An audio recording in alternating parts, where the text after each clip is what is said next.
Kay baby housemate na si AC nabanggit niya umano na fake person itong si Ashley Ortega.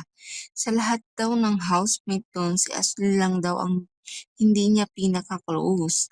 Ang pinaka hindi niya gusto dahil feeling niya fake nga ito at napapansin niya na medyo may pagka-drama itong si Ashley. Hindi niya alam na may pinagdadaanan itong si Ashley Ortega. Hindi niya inaalam kung ano ba ang nararamdaman ni Ashley bilang kaibigan niya na hindi nga niya close na pagkasabi niya. Dahil ang pagkasabi niya, "No for Ashley, I think it's a fake person." 'Di ba? Parang ang drama ng eksena sa bahay ni kuya. Hmm. Pero ano nga ba ang totoong nangyayari sa bahay ni kuya according to AC?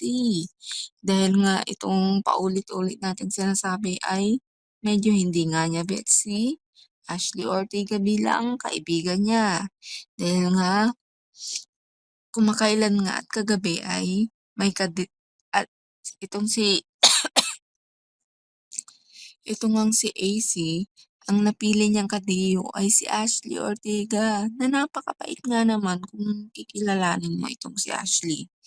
Hmm, Huwag kang mapanghusga, Miss AC, kasi magaling ka lang sumayaw, magaling ka rin kumanta. Pero sana magaling ka naman makisama, 'di ba?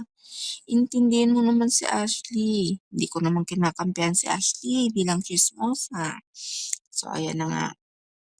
Nabanggit nga ni Ashley na naho-homesick na siya and pagod na siya. Hindi niya din maintindihan bakit gano'n ang nararamdaman niya. Siguro nga yung pagkaalis ng kanyang boyfriend na si Mavi. Kaya siguro medyo nalungkot siya at wala siyang makausap. Sabayan mo pa ang pagkaalis ni Mavi kaya sabay-sabay talaga ang emosyon ni Ashley. Kasama pa ang kanyang matalik na kaibigan na si Ivana. Alawi sa pag-alis ni Mavi at Ivana, biglang naging emosyon tong si Ashley Ortega at nahusgahan naman ito ni AC na ito ay isang fake person. Ikaw na Marites, anong masasabi mo sa issue na to? Backstab ba si AC? O sino nga bang mas mabait sa kanilang dalawa?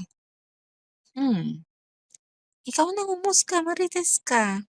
Ikaw na nanood mismo at nakikinig. Aha. Iti-iti na naman tayo be. Sige, hanggang dito na lamang. I-comment mo na ang iyong reaksyon. Aantayin ko.